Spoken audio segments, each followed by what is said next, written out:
चलिए तो विद्यार्थी मित्रों, हम काव्य की समझूती में आगे बढ़ते हैं। इस काव्य को लिखा है मैथिली शरण गुप्त ने। मैथिली शरण गुप्त हमारे हिंदी साहित्य के राष्ट्र कवि के नाम से भी जाने जाते हैं। राष्ट्र कवि मैथिली शरण गुप्त का जन्म सन 1886 में चिरगांव जिला झांसी उत्तर प्रदेश में हुआ था। इनका जन्म है वह उत्तर प्रदेश के झांसी जिले में हुआ था। बचपन से ही कविता में उनकी रुचि थी। आचार्य महावीर प्रसाद द्विवेदी की प्रेरणा से वे खड़ी बोली की ओर मुड़े और उनकी कविताओं में निखार आए। आचार्य जो महावीर द्विवेदी है, उनके कारण है वह हिंदी में लिखने के रास्ते पर आगे बढ़े और इनसे ही इनकी कविताओं में निखार भी आया। उन्होंने अपनी कविताओं में भारतीय जीवन को समग्रता से समझने एवं प्रस्तुत करने का प्रयास किया है।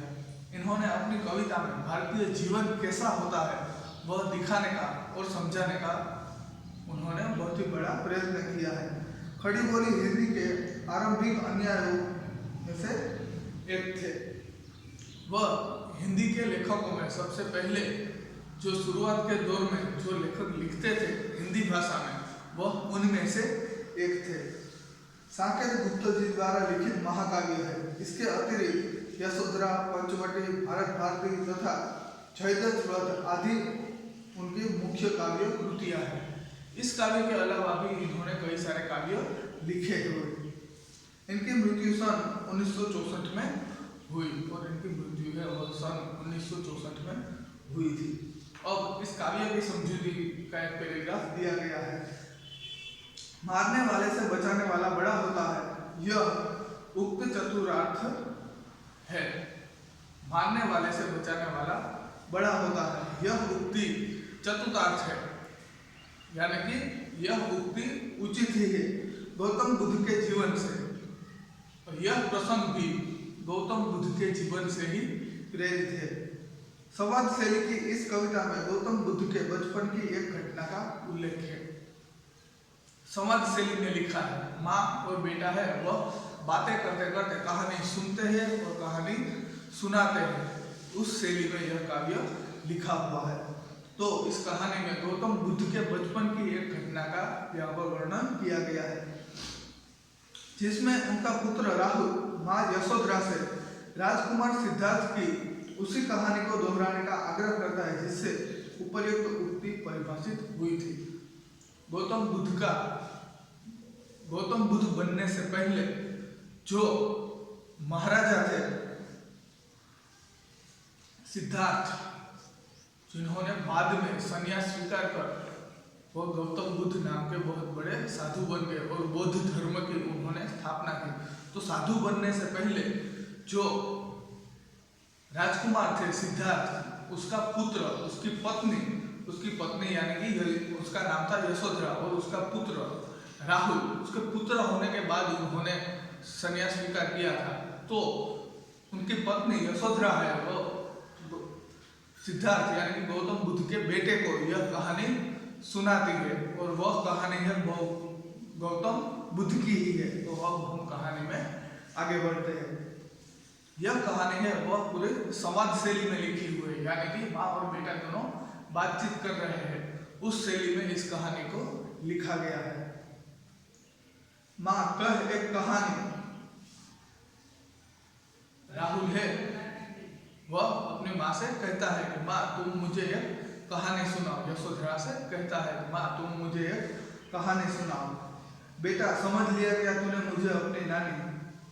बेटा क्या तुमने मुझे अपनी नानी समझ लिया है? मैं तुम्हें कहानी सुनाऊं, क्या तुमने मुझे अपनी नानी सुना लिया है? क्या नानी समझ लिया है? पुराने जमाने में बच्चों को थे वो नानी या दादी ही अपने पोतों या उनको कहानियां सुनाती थी। तो उसकी माँ कहती है बेटा क्या तुमने मुझे अपनी नानी समझ लिया है जो मैं तुम्हें कहानी सुनाऊं?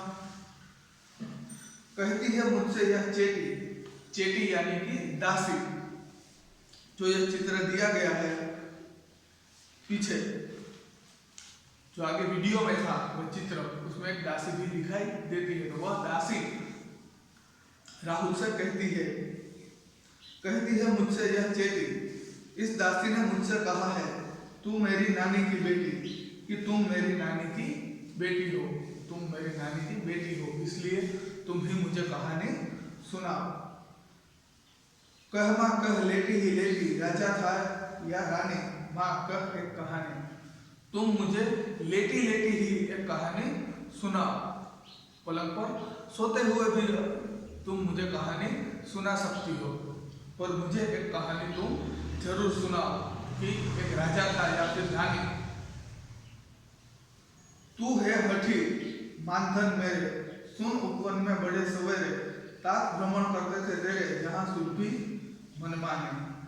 तुम बहुत जिद्दी हो मेरे बेटे, अब तो तुम मुझसे कहानी सुनकर ही मानोगे, तुम बहुत जिद्दी हो। तो सुनो, सुन उपवन में बड़े सवेरे, उपवन यानी कि बगीचे में। एक दिन सुबह सुबह सवेरे तुम्हारे पिताजी, तात यानी कि पिता, तुम्हारे पिताजी भ्रमण कर रहे थे, घूम रहे थे। एक दिन सवेरे तुम्हारे पिताजी है वह बगीचे में घूम रहे थे, जहाँ सुरभि मनमानी, बगीचे में मनपसंद जो फूलों की खुशबू है वह बगीचे में फैली हुई थी।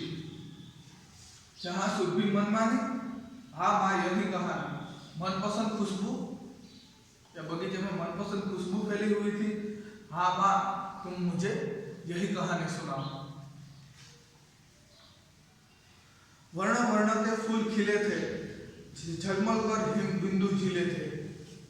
बगीचे में अलग अलग रंग के, अलग अलग किस्म के, अलग अलग सुगंध के कई सारे फूल खिले हुए थे और फूलों पर उसकी बूंदें पड़ी थी।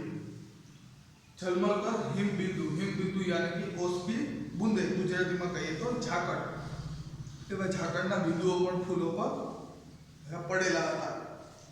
वर्ण वर्ण के फूल खिले थे, झलमल कर हिम बिंदु झीले थे, हल्के झोंके हिल मिले थे, लहराता था पानी। बाग में कई प्रकार के पुष्प, कई प्रकार के फूल है वह खिले हुए थे और जैसे ही पवन का झोंका लगता था तो उस पर लगी हुई उसकी बूंदे है वह लहराती थी। यहाँ से वहाँ उसकी बूंदे जो फूलों पर थी वह पवन लगने के कारण लहराती थी। लहराता था पानी, हाँ हाँ यही कहानी, फूलों पर पानी लहराता था। हाँ माँ मुझे यही कहानी सुननी है, तुम मुझे यही कहानी सुनाओ। गाते थे खग कलकल स्वर में, सहसा एक हंस ऊपर से गिरा, विधक होकर खग सर से हुई पक्ष की हानि। सुबह सुबह तुम्हारे पिताजी बाग में घूम रहे थे, ऐसा वातावरण था, फूल है उनमें से बहुत ही मीठी सुगंध आ रही थी और पक्षी है वह आकाश में उड़ रहे थे।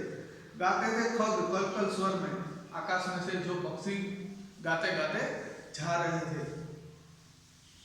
सहसा एक हंस ऊपर से गिरा, विधक होकर खगसर से हुई पक्ष की हानि।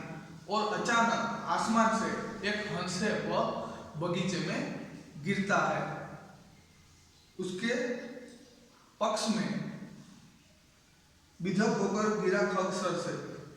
वह पक्षी है, वह हंस है, वह आसमान से तीर लगने के कारण वह आसमान से नीचे जमीन पर गिरता है। कहाँ पर गिरता है?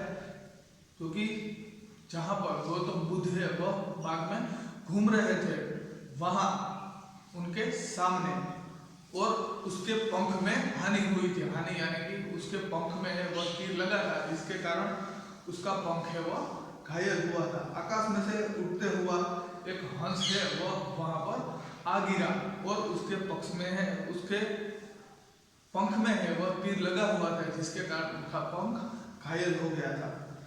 हुई पक्ष की हानि करुणा भरी कहानी, पंख घायल हुआ था, यह कहानी तो बहुत दुख भरी है। जो उन्होंने उसे उठाया, नया जन्म सा उसने पाया। जैसे ही वह हंस है वो बाग में गिरा गौतम बुद्ध के सामने, वैसे गौतम बुद्ध है वह चौंक गए और उन्होंने उस हंस को बड़े ही प्यार से अपनी गोद में उठा लिया। जो उन्होंने उसे उठाया, नया जन्म नशा उसने पाया, इतने में आखेटक आया लक्ष्य सिद्धि का माने। तेरे पिताजी चौंक कर उस हंस को, उस पक्षी को अपनी गोद में उठा लेते हैं, जिससे हंस को बचने का एहसास हुआ कि अब मैं बच जाऊंगा, यह अच्छा आदमी है, इसने मुझे अपनी गोद में उठा लिया है, अब मैं जरूर बच जाऊंगा। उसी समय इतने में आखेटक आया, आखेटक यानी कि शिकारी, उतने में ही जिसने उस हंस को तीर मारा था वह शिकारी वहां पर आ जाता है। उसी समय दौड़ता हुआ शिकारी वहां पर आया लक्ष्य सिद्धि का माने। वह अपना निशाना सही लगने पर बहुत खुश था, अपने लक्ष्य सिद्धि पर वह बहुत खुश था। माने यानी कि खुश, उसने सही निशाना लगाया और हंस को वह तीर लगा, उससे वह बहुत खुश था। तो हम आगे का काव्य है वह अगले वीडियो में देखते हैं।